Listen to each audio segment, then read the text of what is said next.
In the Impact segment tonight, the AARP lobbying group on behalf of senior citizens in the USA. An astounding 40 million Americans belong to the AARP. But for years, there have been charges that the organization has evolved into a left-wing concern.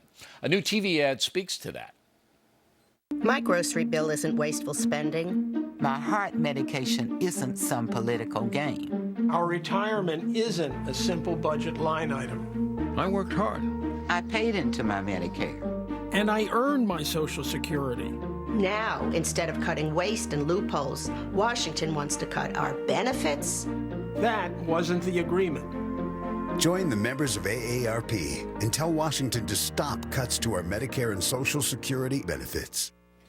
Now, earlier this week, I talked with AARP President Lee Hammond. So, Mr. Hammond, a wrap on the AARP is that it's just too left-wing. You've heard that. I'm sure you have.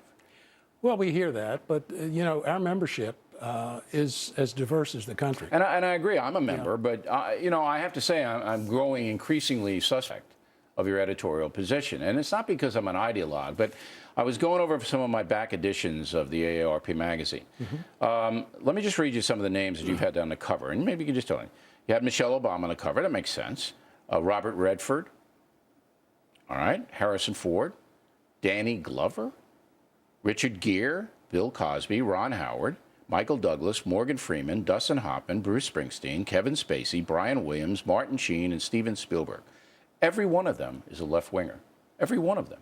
The only conservative you've had on your cover in recent years has been President Bush. What's that all about? Well, the covers on the magazines sell, and that's what the pickup rate is on the magazine. Okay, but what I'm saying to you is I just read you 15 names, and they're all liberal people.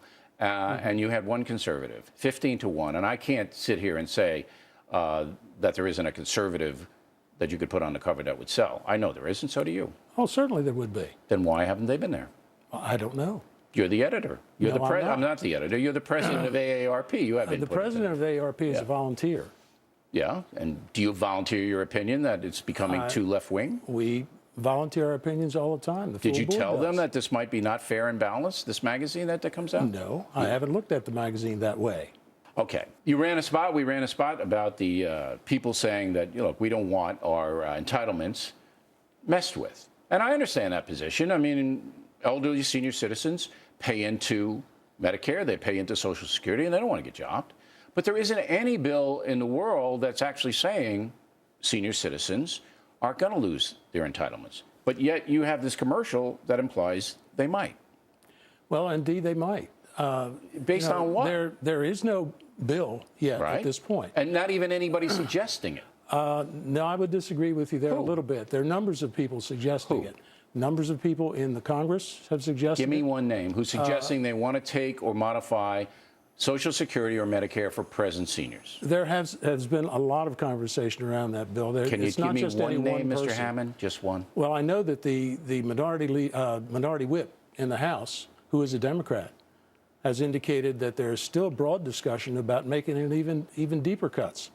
Okay. I have to go on the record as saying there is no politician that I know of that has threatened to introduce legislation that would cut any entitlement at all for present seniors. There are lots of things in play. And Where? They're I in do play this for with a living. I've never seen it. They were in play with the Debt Reduction Committee. They were in play with the Gang of All Six. under 40. It's all reforming for the younger Americans because they're going to run out of money. All right, let's just move on to one more thing. Look, I want the AARP to lobby for senior citizens. I want that. Senior citizens need a powerful lobby to protect You're their interests. absolutely right. Okay. You're not really doing it for all senior citizens, in my opinion, respectfully. Respectfully. I read the magazine, which is the only outlet I have to know what you guys are doing. It's a left-wing magazine. That's what it is now. That's what it's become. Your organization has become that. And I'd like to see you get back into the center and really look at these things. To your credit, and AARP's credit, you did object to cap and trade. You did do that. You're not doctrinaire all the way down the line. But it's one thing after another here. And I think that basically senior citizens need an independent voice. I'll give you the last word. Well, I would hope that you would look at things a little differently if you knew the entire breadth of the organization. Because indeed, we do work for our members. These are the people who tell us what we need to do. All right, Mr. Hammond, thanks for coming in, and we appreciate it. Nice to see you. Thank you, Bill.